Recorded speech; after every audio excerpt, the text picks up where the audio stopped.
Este es un mensaje del pastor John MacArthur, traducido y predicado en español para el mundo de habla hispana. La voluntad de Dios para la iglesia en el mundo es proclamar el Evangelio. Ese es nuestro llamado. Las iglesias se han distraído, dicho de manera suave, en esta atmósfera actual, metiéndose en todo tipo de cosas que no son el Evangelio, aunque quieren llamarlas el Evangelio. El Evangelio es el Evangelio. Y este es un tiempo para que nosotros lo entendamos de manera explícita y clara. La semana pasada vimos la conversión de Mateo, el publicano, y oímos las palabras de Jesús: no ha venido a llamar a justos, sino a pecadores, al arrepentimiento.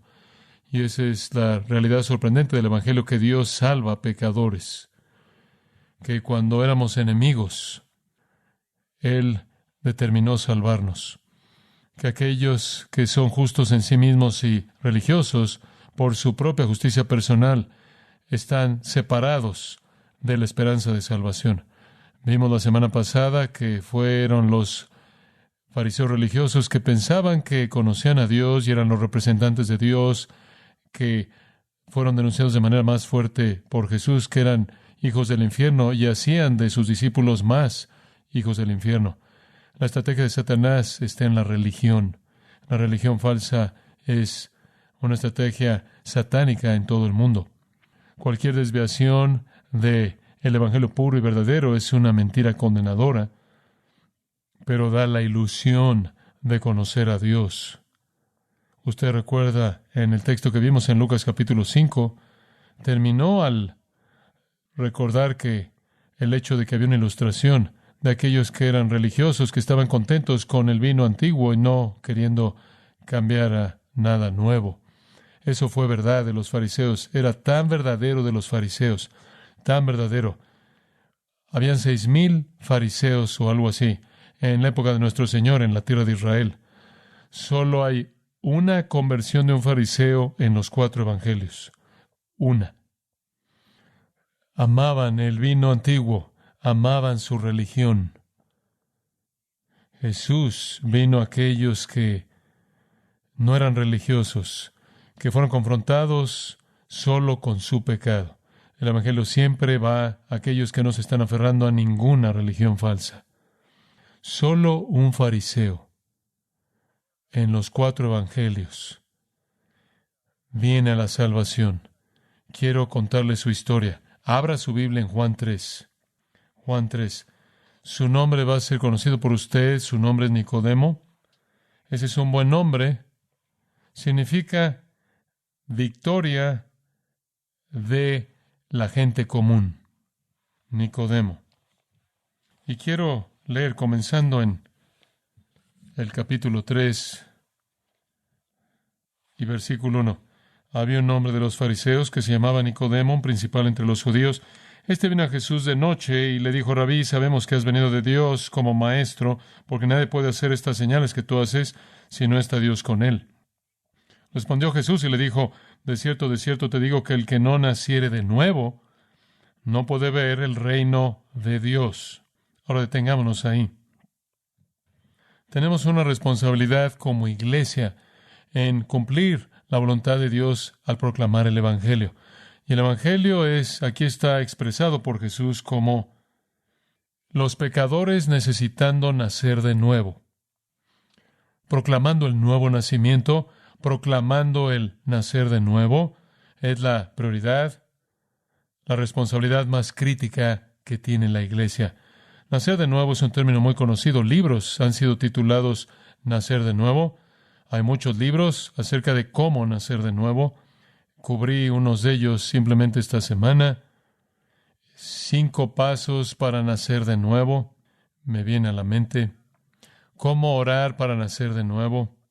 Un libro titulado Cómo nacer de nuevo. Todos esos son conocidos por nosotros porque la noción de nacer de nuevo es expresada de manera tan común.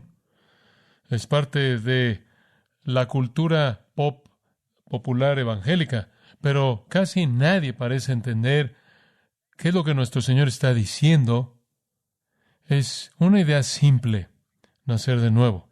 De hecho, ahí en el versículo 12 del capítulo 3, Jesús lo llama algo terrenal. En otras palabras, una ilustración terrenal. Aquí está la verdad. Esto es tan simple que nunca debería confundirse usted por lo que significa nacer de nuevo. Aquí está una ilustración terrenal. Y si usted no entiende esta ilustración terrenal, versículo 12 dice, ¿cómo va a entender su significado celestial? Como cualquier ilustración o parábola que nuestro Señor usó, Él recoge algo muy común y simple. Si usted no puede entender la ilustración, que para entrar al reino es necesario que nazca de nuevo, nunca entenderá la realidad celestial del nuevo nacimiento. Y debe entender la realidad celestial del nuevo nacimiento porque es una verdad básica de la salvación. Es necesario nacer de nuevo. Versículo 4, Nicodemo le dijo, ¿cómo? Y veremos eso más de cerca en un momento. ¿Cómo? Si hubiera estado un evangelista ahí, hubiera dicho, repite esta oración. Podría haber dicho, toma estos pasos. Eso habría perdido de enfoque el punto entero. Y de hecho, Nicodemo estaba entendiendo el punto. Y aquí está el punto. Es necesario que nazcas de nuevo. Quizás es mejor traducido, debes nacer de arriba. Anoten, debes nacer de arriba. Anoten. Otras dos veces más adelante en el Evangelio de Juan es traducido de arriba. Debes nacer de arriba. Permítame decirle cuán simple es la analogía. ¿Qué contribución hizo usted a su nacimiento físico? Usted no hizo contribución alguna a su nacimiento físico, y esa es exactamente la idea en nuestro Señor al usar esta analogía. Asumir que usted tiene algo que ver con su nacimiento físico es una idea absurda. Asumir que usted tiene algo que ver con su nacimiento espiritual es igual de absurdo, es ridículo. Esa es la razón por la que nuestro Señor escogió esta analogía. ¿Por qué es tan clara? Realmente no es posible, si usted lo piensa por un momento, perder de vista lo que está diciendo. Nacer de nuevo o nacer de arriba es una obra en la que usted no tiene función alguna. Su nacimiento le sucedió a usted. No tuvo parte alguna en él. Y lo mismo es verdad en el nuevo nacimiento. El mensaje de nuestro Señor aquí es que es una obra de Dios y es totalmente una obra de Dios, lo cual inmediatamente aplasta toda justicia por obras. Toda la religión, toda la ceremonia, todo el ritual, todos los sacramentos no contribuyen en nada a la vida nueva. Es lo que los teólogos llaman monergístico. No es algo que usted y Dios hacen juntos, es algo que Dios solo hace. Usted no va a entrar al reino de Dios porque usted trata con más esfuerzo de ser una mejor persona, o ser más religiosa, o más moral, o más filantrópica, o más virtuosa. Ese es exactamente el punto que el Señor está presentando. Y observe, eso se lo está presentando a un hombre que se nos acaba de presentar como un principal entre los judíos. Y allí en el versículo 10, un hombre que es llamado el Maestro de Israel. Esta es una analogía simple terrenal en cuanto al cimiento de la salvación. Es únicamente la obra de Dios. Únicamente una obra de Dios. Esto detiene a un legalista en seco. Toda su vida, el legalista, en este caso el fariseo, y específicamente Nicodemo, estaba alcanzando el cielo o tratando de hacerlo mediante su justicia personal. Aquí nuestro Señor dice, todo es para nada, sin significado. Tu moralidad, tu supuesta virtud, inútil. Este es un momento dramático en la palabra de Dios. Revelación crucial que se nos presenta en la historia de Nicodemo. Ahora, quiero llevarlo a lo largo de esta historia, y es importante que usted entienda esto, porque así es como usted necesita explicarle a la gente el Evangelio. ¿Muy bien?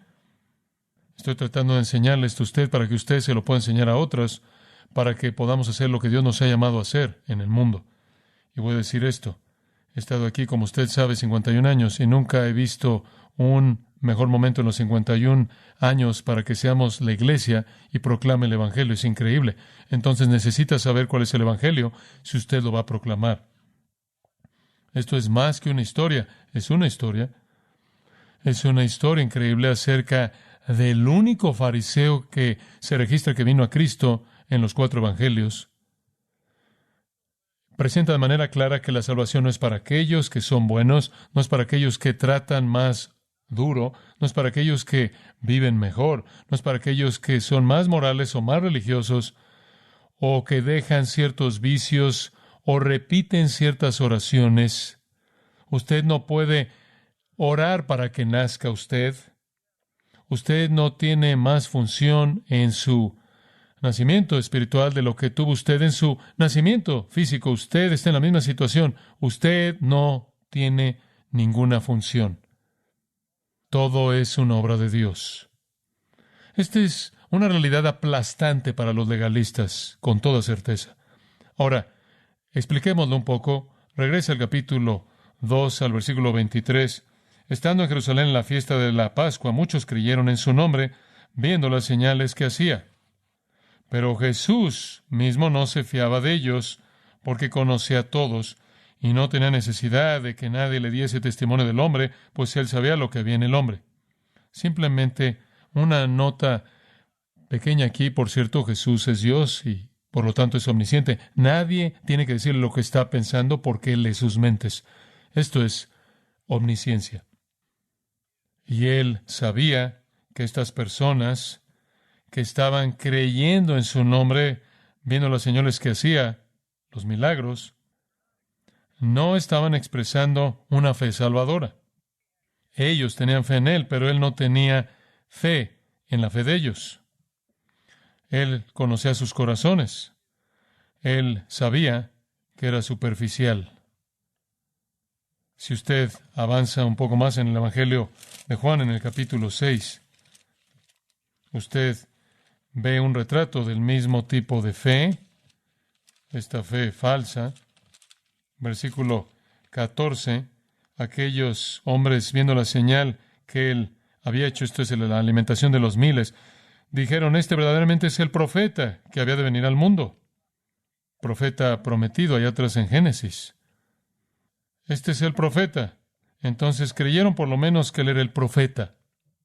Y versículo 15, pero entendiendo Jesús que iban a venir para apoderarse de él y hacerle rey, volvió a retirarse al monte él solo. Entonces, habían aquellos que pensaban que él era el profeta, quizás el profeta mesiánico.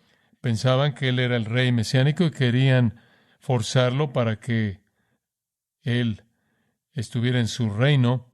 Rodearon a Jesús, lo siguieron. Si usted se acerca al final de ese mismo capítulo 6 y ve el versículo 63, el Espíritu es el que da vida. Esto de nuevo es la obra de Dios, el dar vida espiritual, nacimiento. El Espíritu es el que da vida. La carne para nada aprovecha. Las palabras que yo os he hablado son espíritu y son vida, pero hay algunos de vosotros que no creen. Creen, pero no creen de manera salvadora.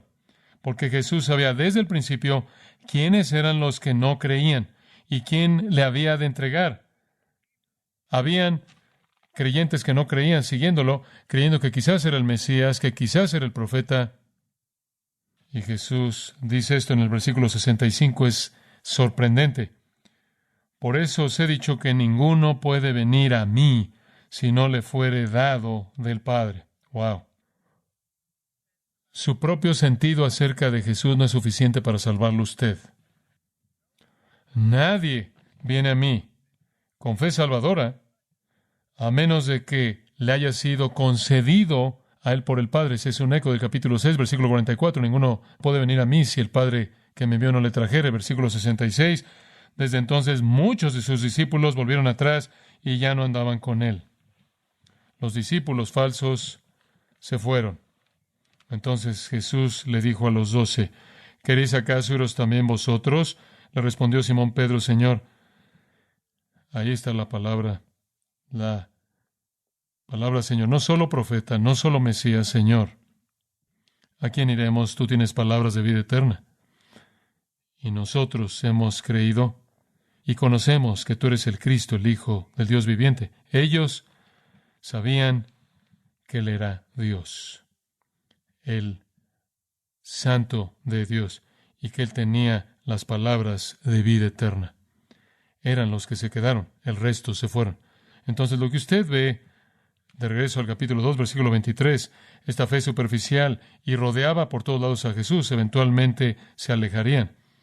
Y esa es una ilustración de eso que vemos en el capítulo 6. Los discípulos que ya no andaban más con Él. Entonces, al final del capítulo 2 están estas personas que creen algo acerca de Jesús, quizás que Él potencialmente es el Mesías, el profeta, pero no creen de manera salvadora en Él como Señor y el Santo de Dios. Uno de ellos se nos presenta en el capítulo 3, el nombre llamado Nicodemo. Había un hombre de los fariseos. Él es uno del grupo que creyeron, pero no de manera salvadora. Él creyó algo acerca de Jesús y nos va a decir que creyó. Vino a Jesús y dijo esto en el versículo 2, Rabí, sabemos que has venido de Dios como maestro. Entonces creía que Jesús era maestro. ¿Por qué? Porque nadie puede hacer estas señales que tú haces si no está Dios con él. Él no necesariamente creía que era el Mesías. Ciertamente no afirmó que Él es Dios, el Hijo. Simplemente dice, sabemos, debes haber venido de Dios como maestro por las señales que haces. Entonces, este es el tipo, nos da una ilustración de lo que significaba creer en el capítulo 2. Creer que era de Dios, un profeta, un predicador, un maestro, debido a las señales que Él estaba haciendo. Dios debió haber estado con Él. Ahora, retrocediendo al versículo 1, por un momento, había un hombre de los fariseos. Los fariseos, ese es un término que significa separados. Eran los legalistas, eran el corazón del judaísmo apóstata corrupto. Para mostrarle cuán corrupto eran, lo único que tiene que hacer es regresar al capítulo 2, versículo 13. La Pascua de los judíos estaba cerca y subió Jesús a Jerusalén. Fue al templo, Él va al templo y Él está en el corazón de la religión judía. Y claro que los fariseos eran los líderes de la religión judía, aunque eran los saduceos que operaban el templo. Los fariseos eran los teólogos populares del judaísmo. Él entra al templo, encuentra a la gente ahí vendiendo bueyes, ovejas y palomas, y a los cambistas ahí sentados, y haciendo un azote de cuerdas, echó fuera del templo a todos, y las ovejas y los bueyes, y esparció las monedas de los cambistas, y volcó las mesas, y dijo a los que vendían palomas, dijo, quitad de aquí esto, y no hagáis de la casa de mi padre casa de mercado. Entonces se acordaron sus discípulos que está escrito, el celo de tu casa me consume. Jesús entró y aplastó su operación, sus separaciones corruptas. Los fariseos eran parte de eso, eran corruptos. De hecho, se nos dice que eran amantes del dinero, amaban el dinero. En Mateo capítulo 23 aprendemos más de ellos, y comenté de esto la última vez, solo quiero referirme a la apertura de ese capítulo, una descripción de los fariseos. Nuestro Señor dice esto, les dicen, hagan y observan, pero no hagan conforme a sus obras, porque dicen y no hacen, porque atan cargas pesadas y difíciles de llevar, y las ponen sobre los hombros de los hombres, pero ellos ni con un dedo quieren moverlas. Antes hacen todas sus obras para ser vistos por los hombres, pues ensanchan sus filacterías y extienden los flecos de sus mantos para que se vieran santos. Llaman los primeros asientos en las cenas y las primeras sillas en las sinagogas y las salutaciones en las plazas, y que los hombres los llamen Rabí, Rabí. Después él sigue comenzando en el capítulo 23, versículo 13, ay, pronuncia maldiciones sobre los fariseos. Y estaban en la parte de arriba de la pirámide teológica, y pronuncia maldiciones fuertes hasta el capítulo 23, a lo largo del capítulo 23. Nicodemo era uno de ellos. Era bastante sorprendente que él por lo menos llegó al punto en el que él creía que Jesús había venido de Dios, ya que el resto de los fariseos concluyeron que vino del infierno e hizo lo que hizo por el poder de Satanás. Nicodemo es un principal entre los judíos. ¿Qué significa eso? Era un miembro del Sanedrín. Esa es la Corte Suprema de Israel. 70 miembros más el sumo sacerdote. Entonces tenían un voto impar si lo necesitaban. Era la Corte Suprema de Israel. Eran ricos, tenían dinero, eran eruditos, élite de familias prominentes, ex sumos sacerdotes que constituían la corte judía. Nicodemo era uno de ellos. Entonces él estaba en la punta de la pirámide teológica como fariseo, y él estaba en la punta de la estructura de la autoridad judaica al ser un miembro de la Corte Suprema. Simplemente no hay mucha esperanza que un hombre tan bien ubicado en la vida, tan contento con el vino viejo, va a mostrar interés alguno en Jesús, y esa es la razón por la que esta historia es tan única, tan excepcional. No nos sorprende entonces cuando dice en el versículo 2 que vino Jesús de noche, ¿verdad? Hay mucho en juego si viene de día.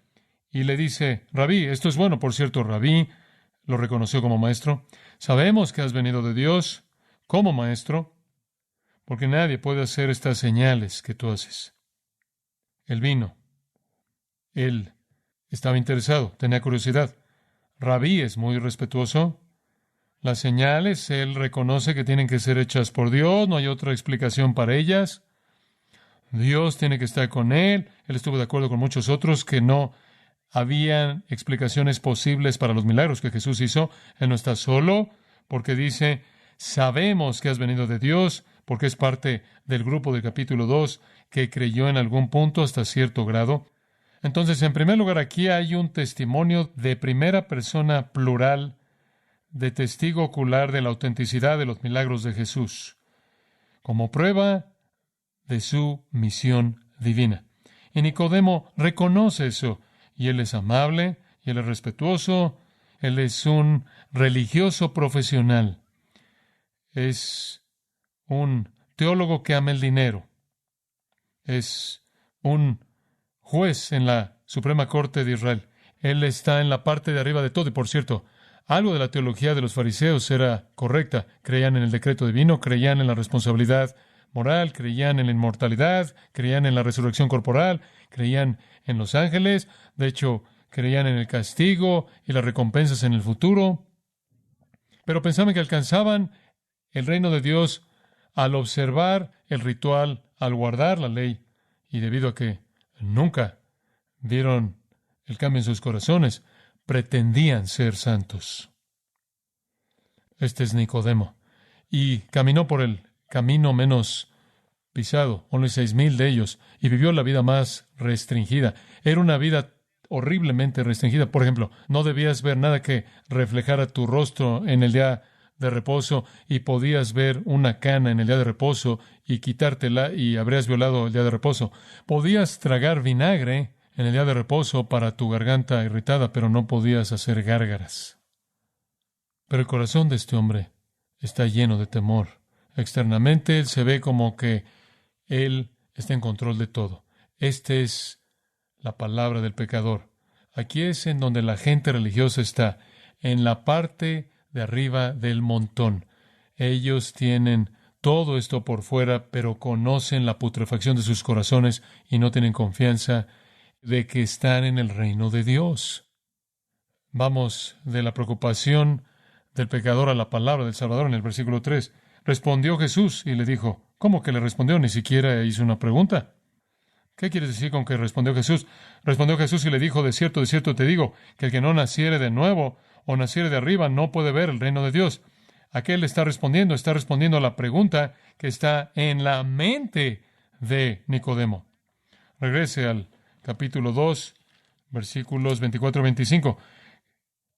Él conocía los pensamientos de la gente, omnisciencia. Y él conocía el temor de Nicodemo, que con todo su ritual y toda su religión y todos sus actos externos justos, él no estaba relacionado con Dios, no estaba en el reino. Y él tenía razón. Dios es rey. Salmo 93:1 dice, Jehová reina sobre el universo. Él es el rey universal, él reina sobre la esfera de la salvación, él reina sobre el reino milenial que está por venir en el futuro, él va a reinar eternamente.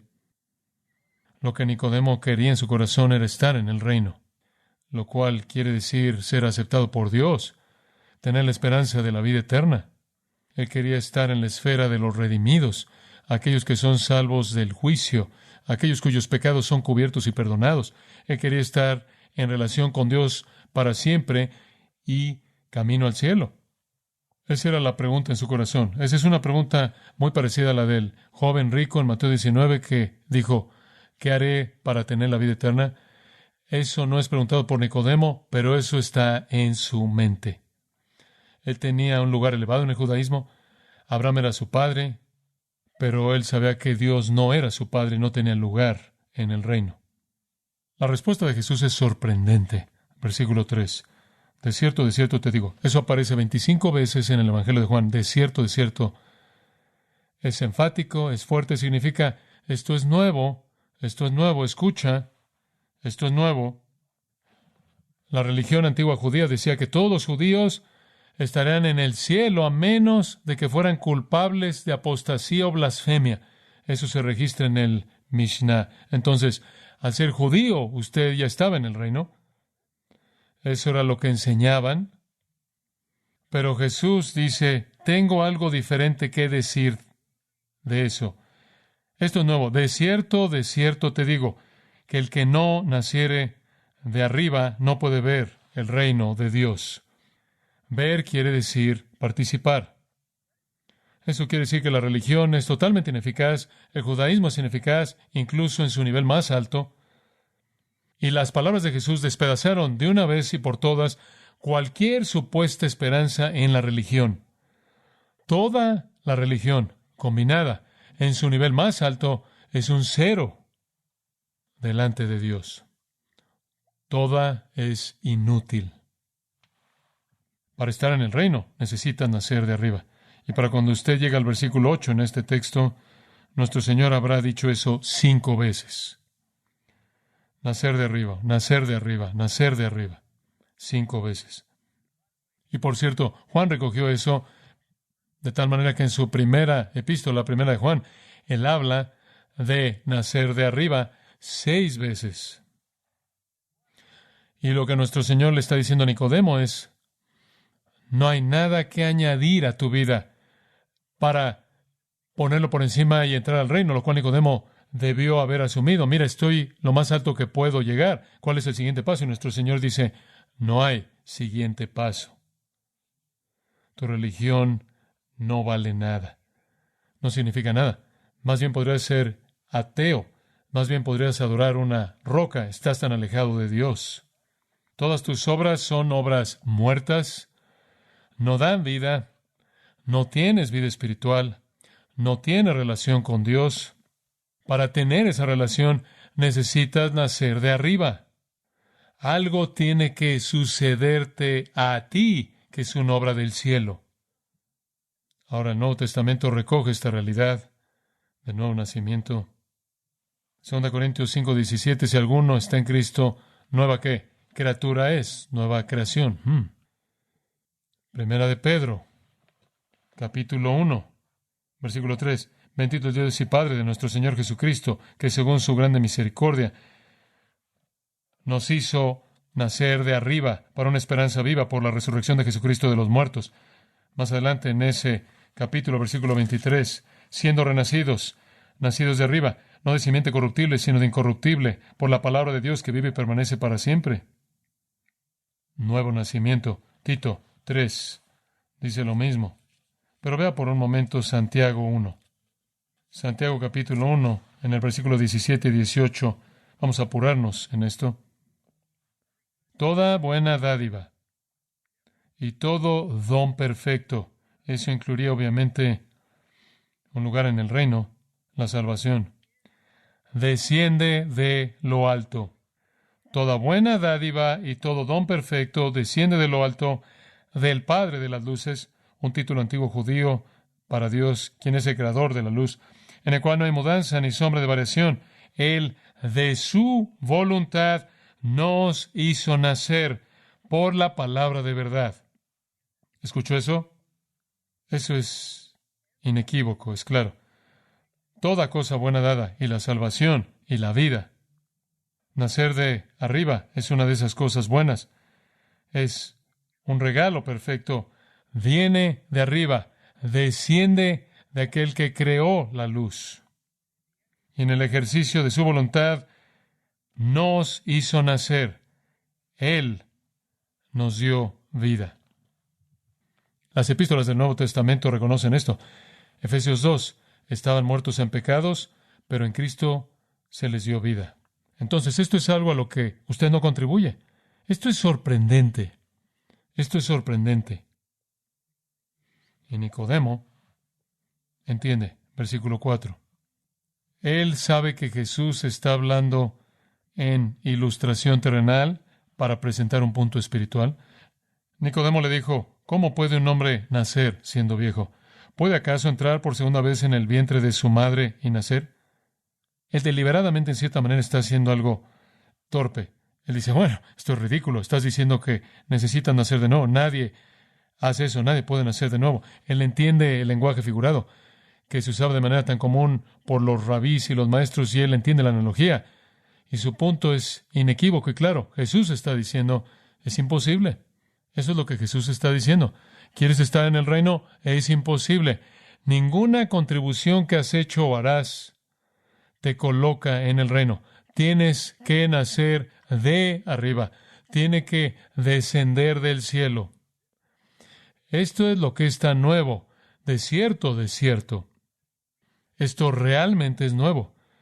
En tu sistema legalista nunca has oído algo así. ¿Cómo puede suceder eso? Es imposible. Es imposible. Él no le dice, bueno, eres un buen hombre, un hombre muy religioso, simplemente en cierta manera haz esto, repite esta pequeña oración. No, tú estás en cero. Aunque estás ahí arriba en la estratosfera religiosa, pero con Dios estás en cero. Y necesitas nacer de arriba, y esa es una obra de Dios. Entonces Nicodemo dice, ¿cómo? ¿Cómo es que eso pueda suceder? Eso es imposible. Yo no puedo hacer nada para contribuir a mi nacimiento. Versículo 5, respondió Jesús, de cierto te digo, lo vuelve a decir, porque esto es nuevo. El que no naciere de agua y del Espíritu no puede entrar en el reino de Dios.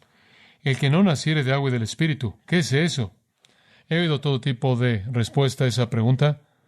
Que el agua es el nacimiento humano porque la fuente de una mujer se rompe y eso se refiere entonces al nacimiento humano. Bueno, ese es un coloquialismo moderno que no existía en el hebreo. Entonces no está hablando de que a menos de que nazcas físicamente y espiritualmente, esa será una afirmación ridícula porque ya había nacido físicamente. Algunas personas dicen, no, el agua es el bautismo y el bautismo es esencial para la salvación. Nicodemo no habría conocido nada de que se rompiera la fuente. Esa no era una expresión coloquial en su lenguaje y no habría sabido nada del bautismo cristiano porque aún no había sido implementado. Cuando Jesús le dice a Nicodemo, el que no naciere de agua y del Espíritu, no puedes entrar en el reino de Dios. Nicodemo debería haber sabido de qué estaba hablando. Él debería haber sabido. Usted vaya al versículo 10. Jesús le dice, ¿eres tú el maestro de Israel y no sabes esto? ¿Es posible que tú eres el maestro en Israel y no entiendes estas cosas? Supuestamente eres el experto del Antiguo Testamento y no sabes que la salvación no es cuestión de algo que haces, sino que es cuestión de algo que Dios hace al darte vida. ¿Te acuerdas de Ezequiel 11? En donde Dios dice en el versículo 18, cuando vayan ahí, van a quitar todas las cosas detestables y todas sus abominaciones, y les daré un corazón y un espíritu nuevo pondré dentro de ellos, y quitaré el corazón de piedra de en medio de su carne, y les daré un corazón de carne, para que anden en mis ordenanzas, y guarden mis decretos y los cumplan, y me sean por pueblo, y yo sea ellos por Dios. En otras palabras, se volverán mi pueblo, voy a volverme su Dios, cuando yo los lave de cosas detestables y coloque un nuevo espíritu en ellos. En Ezequiel 36, este es simplemente una porción increíblemente importante de la Escritura, versículo 25. Esto está hablando del nuevo pacto. Versículo 25. Escuche Ezequiel 36. Este es Dios prometiendo salvación a Israel y a todos los que creen. Esparciré sobre vosotros agua limpia, y seréis limpiados de todas vuestras inmundicias y de todos vuestros ídolos. Os limpiaré, os daré corazón nuevo, y pondré espíritu nuevo dentro de vosotros, y quitaré de vuestra carne el corazón de piedra, y os daré un corazón de carne, y pondré dentro de vosotros mi espíritu, y haré que andéis en mis estatutos, y guardéis mis preceptos, y los pongáis por obra. ¿Se da cuenta usted ahí en el versículo 25? Haré. Versículo 26, daré. Versículo 27, pondré. Y finalmente, pongáis, ustedes pondrán.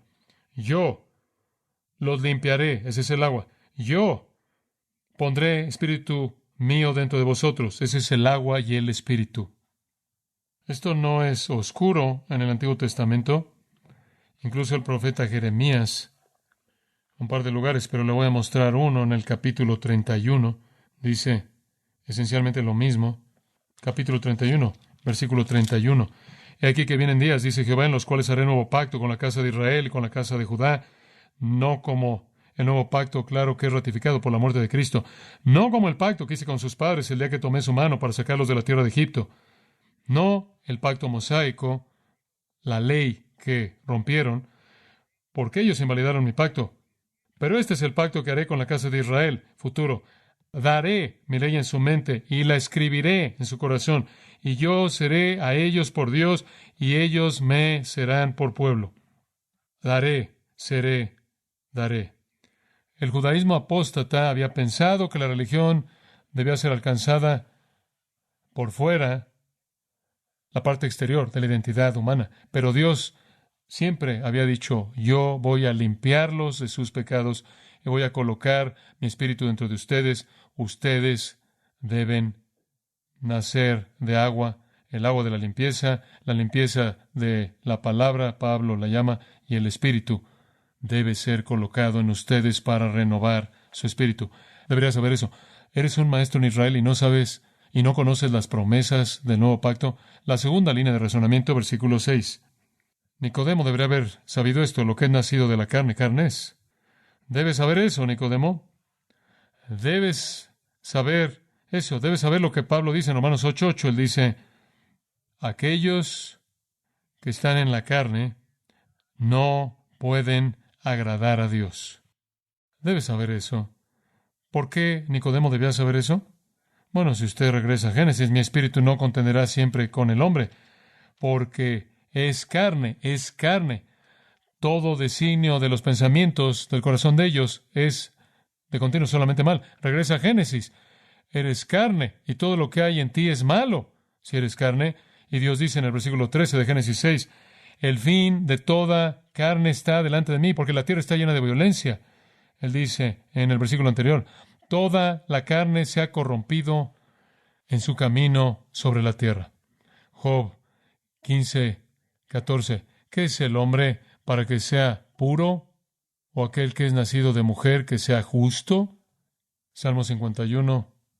Yo fui formado en maldad y en pecado me concibió mi madre. Yo fui pecaminoso desde el principio. Escuche Isaías 64.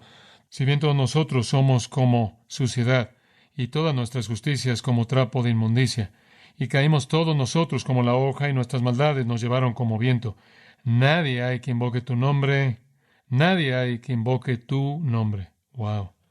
Nicodemo debería haber sabido eso. Él debería haber sabido que la salvación era interna, no externa, debido a esos pasajes del Nuevo Pacto. Él debería haber sabido que la carne del hombre solo puede producir carne. Él debería haber sabido que el corazón es engañoso sobre todas las cosas y desesperadamente impío. ¿Y quién lo puede conocer? Jeremías 17:9. Él debería haber conocido Jeremías 13:23. ¿Mudará el etíope su piel o el leopardo sus manchas? Entonces, ni tampoco ustedes, los que son malos, pueden hacer bien. Nicodemo tenía en el Antiguo Testamento una doctrina de la depravación total que debería haberle dicho que ningún hombre de su carne podía producir algo para honrar a Dios. Nicodemo debería haber conocido esos pasajes. acerca del nuevo pacto, el lavamiento y el conceder un nuevo espíritu y el Espíritu Santo. Entonces Nicodemo, vea el versículo 7, no te maravilles de que te dije, os es necesario nacer de nuevo. No, debería sorprendente. Todo estaba ahí. Y tú supuestamente eres el maestro en Israel. Deberías haber sabido esto. Entonces, vemos la preocupación de Nicodemo. Y oímos las palabras del Salvador. Y después finalmente llegamos a la obra del Espíritu. Versículo 6. Lo que es nacido del Espíritu, Espíritu es. Versículo 8. El viento sopla de donde quiere y oye su sonido, mas ni sabes de dónde viene ni a dónde va. Así es todo aquel que es nacido del Espíritu. Entonces ahora sabemos que este nacimiento no es algo en lo que nosotros participamos con Dios para lograrlo. Es algo que desciende del cielo. Dios lo hace y es una obra en particular del Espíritu Santo. Y es una obra tan soberana, versículo 8 dice, que es como el viento. Aquí hay otra ilustración terrenal. El viento sopla de donde quiere y oye su sonido, mas ni sabes de dónde viene ni a dónde va. En otras palabras, no puedes controlar el viento. El viento es de arriba. Es invisible, es irresistible, es incontrolable, es impredecible, y así es la obra del Espíritu. Y así como el viento depende de Dios y es irresistible, así también el nuevo nacimiento depende de la voluntad de Dios e igualmente irresistible. Lo que él está diciendo aquí es, no repite esta oración y vas a nacer de nuevo. Él dice, bueno, esta es la obra del Espíritu. Todo esto es de Dios y Dios lo hace cuando Dios quiere. Y tanto Ezequiel como Jeremías fue daré, daré, pondré, pondré, todo la obra de Dios. Nicodemo dijo en el versículo 9, ¿cómo puede hacerse esto? ¡Wow! ¡Wow! Él había sido instruido. Probablemente esta es una representación resumida de horas de conversación. Había sido instruido de nuevo a partir del Antiguo Testamento de carne, produciendo carne. Entonces había escuchado de los labios del Señor mismo la doctrina de la depravación humana, que hacía claro para él que no había manera posible en la que la carne pudiera agradar a Dios. Y después se le había dicho que toda su religión resultaba en cero y él necesitaba nacer de arriba, y eso no era lo que él podía hacer. Esta es la condición verdadera del pecador, totalmente depravado, incapaz, indispuesto y completamente dependiendo de la misericordia de Dios. Entonces Jesús le dice en el versículo 10, ¿eres tú el maestro de Israel y no sabes esto? ¿No tienes una doctrina de depravación total? ¿No entiendes la carne? ¿No entiendes que la salvación de Dios no es una actividad externa religiosa, sino que es una transformación que lava tu pecado y te da un nuevo corazón e implanta el Espíritu de Dios dentro de ti? Esto no debería haber sido nuevo, pero el hecho de que Jesús dice 2 veces desierto, desierto, significa que se lo estaba trayendo a Nicodemo como algo que realmente nunca había conocido. ¿Cuál es el problema de Nicodemo? Versículo 11. Desierto, desierto, otra vez. Hay algo nuevo otra vez. Te digo que lo que sabemos hablamos y lo que hemos visto testificamos y no recibid nuestro testimonio. Si os he dicho cosas terrenales y no creéis, ¿cómo creeréis si os dijere las celestiales? Él dice, tú no eres un creyente, Nicodemo, ese es el problema. Tú no eres un creyente. Tú ni siquiera entiendes estas cosas. He tratado de darte ilustraciones terrenales, pero tú no pasas de la ilustración terrenal a la realidad celestial. El problema es que no crees en mi testimonio. Versículo 11 indica que Nicodemo no es un creyente verdadero. No recibís nuestro testimonio. Versículo 12, no creéis. Ese es tu problema, no crees. Versículo 13, nadie subió al cielo, sino el que descendió del cielo, el Hijo del Hombre.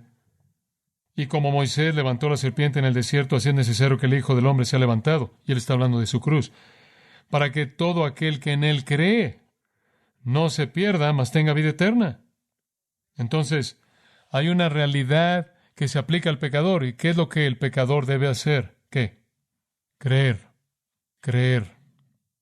Esto es simplemente asombroso.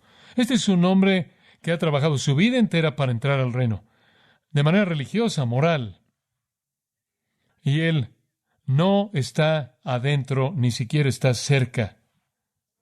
Y con todo ese mérito, Jesús dice en el versículo 15, todo aquel que en Él cree, en el Hijo del Hombre, tendrá vida eterna.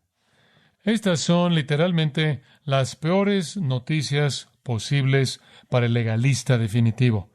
Has desperdiciado tu vida. Toda tu justicia es ¿qué?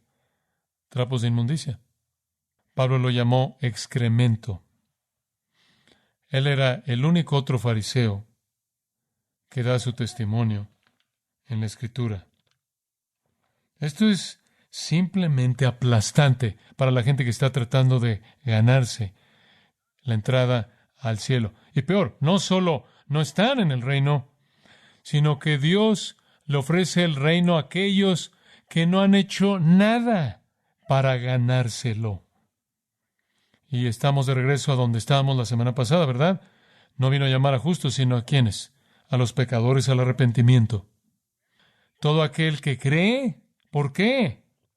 Porque de tal manera amó Dios al mundo que ha dado a su Hijo unigénito, para que todo aquel que en Él cree no se pierda, mas tenga vida eterna. El versículo más conocido en la Biblia. Ustedes sabían que íbamos a llegar ahí, ¿verdad? No veas a Moisés, no veas a Abraham, no veas al templo, no veas la ley, ve a Jesús. Ve a Jesús. Porque no envió Dios a su Hijo, versículo 17, al mundo para condenar al mundo, sino para que el mundo sea salvo por Él. El que en Él cree no es condenado, pero el que no cree ya ha sido condenado porque no ha creído en el nombre del unigénito Hijo de Dios. Vaya al final del capítulo, versículo 36. El que cree en el Hijo tiene vida eterna, pero el que rehúsa creer en el Hijo no verá la vida, sino que la ira de Dios está sobre él. Versículo 12, cree.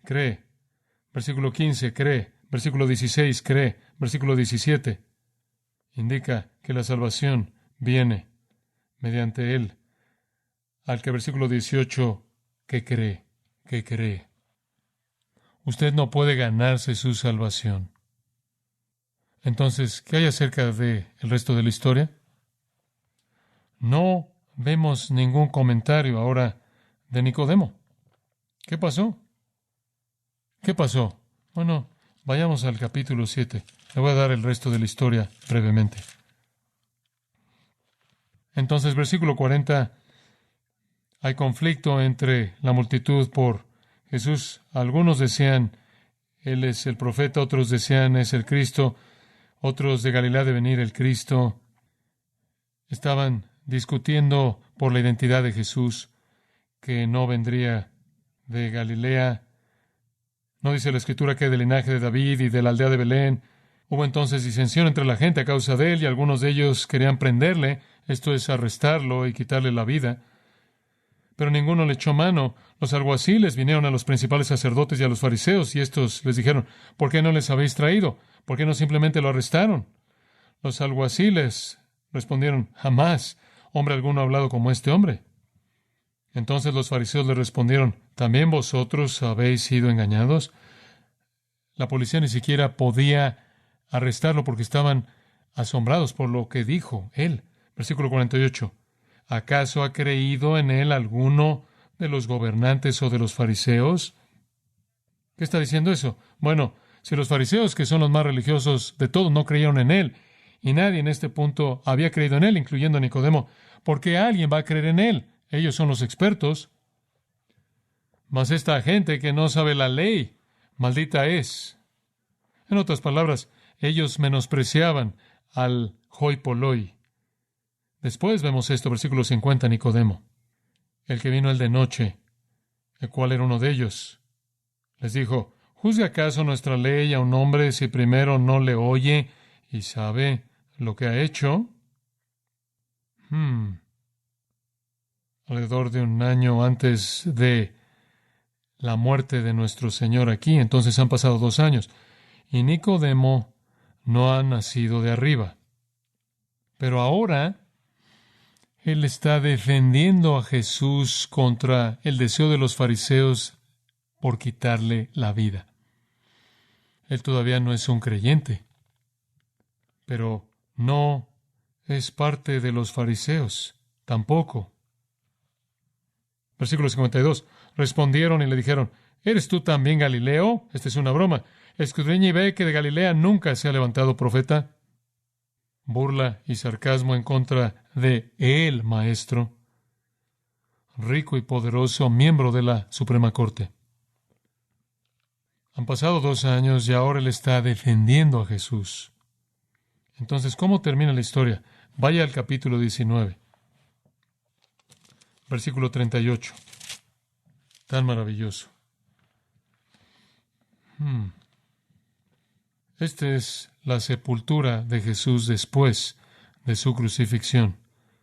Después de todo esto, José de Arimatea, que era discípulo de Jesús, pero secretamente por miedo de los judíos, rogó a Pilato que le permitiese llevarse el cuerpo de Jesús, y Pilato se lo concedió. Entonces vino y se llevó el cuerpo de Jesús. También José de Arimatea es un verdadero creyente de Jesús, un secreto que guardó porque él temía por su vida. Pilato le dio el cuerpo de Jesús. Ve el versículo 39. También Nicodemo,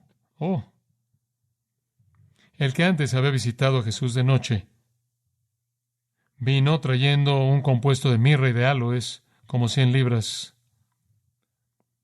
Tomaron, pues, el cuerpo de Jesús y lo envolvieron en lienzos con especias aromáticas, según es costumbre sepultar entre los judíos. Y en el lugar donde había sido crucificado había un huerto, y en el huerto un sepulcro nuevo, en el cual aún no había sido puesto ninguno. Allí, pues, por causa de la preparación de la Pascua de los judíos, y porque aquel sepulcro estaba cerca, pusieron a Jesús.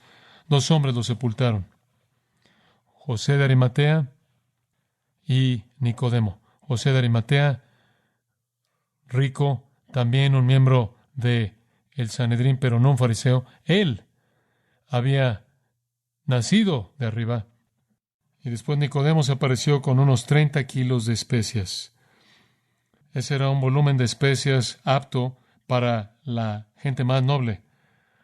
Resina en polvo con aloes y especias y con madera de sándalo para cubrir el olor de la carne en estado de descomposición. Él es ahora una nueva criatura. Él es osado. Él ya no tiene miedo, ni tampoco José de Arimatea. No tienen miedo, acuden a Pilato, quieren el cuerpo, no tienen miedo de Pilato, no tienen miedo de los judíos. En algún punto entre Juan 7 y 19, el cielo descendió sobre Nicodemo. ¿Qué hay acerca del resto de la historia? Bueno, la tradición dice que Nicodemo presentó una defensa de Jesús en su juicio ante Pilato. La tradición dice que Nicodemo fue bautizado por Pedro y Juan. La tradición dice que su confesión del Señor Jesús como Salvador lo llevó a ser privado de su función como fariseo. Él fue excomulgado y fue despedido y expulsado de Jerusalén por judíos hostiles. La tradición dice que su familia fue reducida a pobreza total, tan severa que hay una historia hermosa de su hija, y su hija, en nombre de la familia, eran tan pobres que fue reducida la vergüenza de escarbar en los montones de estiércol para encontrar un grano que comer. La hija de Nicodemo es abordada por un rabí que lo ve buscando semillas en un montón de estiércol y le pregunta quién es ella. Y ella respondió: yo soy la hija de Nicodemo. A lo cual el rabí supuestamente dijo: ¿qué le pasó a tu padre? Y la niña dijo: él siguió a Cristo y fue expulsado. Y el rabí se rehusó a ayudar. Fodio, unos 4 siglos después, se refiere a un documento antiguo que registra que Nicodemo fue martirizado por su devoción a Cristo al ser golpeado hasta la muerte por una multitud. Ahora esa es la tradición. Tengo buenas noticias para usted. Pregúntele cuando llegue al cielo. El cielo desciende y Dios hace que los pecadores sean nuevos. Es un milagro divino. No contribuimos en nada. Lo único que podemos hacer es creer, ¿verdad? Clame a Dios. Señor, dame fe. Dame vida. No es una oración en fórmula que usted repite. Clame al cielo. Que Dios le conceda a usted vida y arrepentimiento y fe. Padre, te agradecemos por el tiempo en el que hemos podido estar juntos el día de hoy. Es el tiempo más sagrado de todos porque doblamos nuestras rodillas ante tu soberanía y tú nos hablas mediante tu palabra. Te agradecemos porque tú salvas a pecadores, no en base a algo que ellos hayan hecho, sino que cuando reconocen que están totalmente muertos y llegan al punto de bancarrota absoluta y pobreza y claman como el publicano, Dios se propicio a mí, pecador, que todo pecador, toda alma, toda mente reconozca que viviremos para siempre en el reino de la luz, el reino del cielo, el reino de Dios o el reino de las tinieblas, el reino del infierno, pagando una deuda interminable, y que el reino solo está disponible para aquellos a quienes tú das vida de arriba. Lo único que el pecador puede hacer es golpear su pecho y decir, Dios, sé propicio a mí, pecador. Concédeme vida, concédeme fe, concédeme arrepentimiento. Tenemos la promesa que todo aquel que viene a ti, tú nunca le echarás fuera.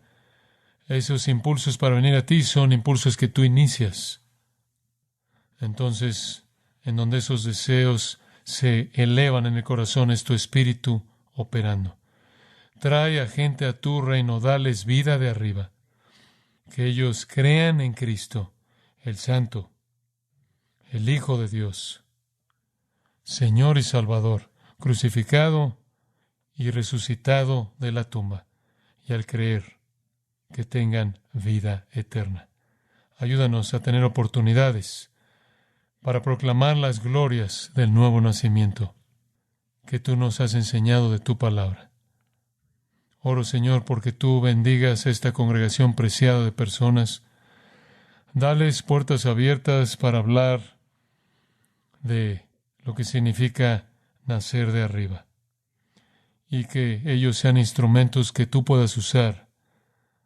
Así como el Señor le dijo a Nicodemo, que encuentren a personas con quienes puedan compartir el Evangelio y que tú muestres gracia al abrir corazones. Esa es nuestra oración para tu gloria y honor. Amén. Usted ha escuchado a John MacArthur, maestro bíblico de Gracia a Vosotros. Para más información y acceso gratuito a todos los mensajes de John, así como una lista de libros incluyendo la Biblia de estudio, visite la página web en gracia.org. Gracia a Vosotros y el pastor John MacArthur se reservan toda protección y derecho de autor bajo la ley que esté vigente.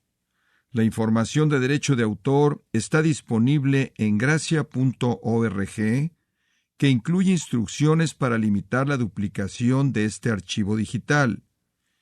Gracia a Vosotros es una organización sin fines de lucro dedicada a desarrollar recursos desde las enseñanzas del pastor John MacArthur, las cuales ofrecen la verdad de las Escrituras. Por otra parte, su apoyo en oración y sus donaciones al ministerio nos ayudan a lograr este propósito para equipar a miles de personas de habla hispana. Si desea hacer una donación o ofrenda, puede hacerlo utilizando su tarjeta Visa, Mastercard, Discovery o American Express, ingresando a gracia.org, y si vive en Estados Unidos o Puerto Rico, también puede llamarnos al 1-866-5-GRACIA, esto es, 1-866-547-2242. Recuerde, desde cualquier lugar puede ingresar a nuestra página web en gracia.org. Y de antemano, gracias por su apoyo.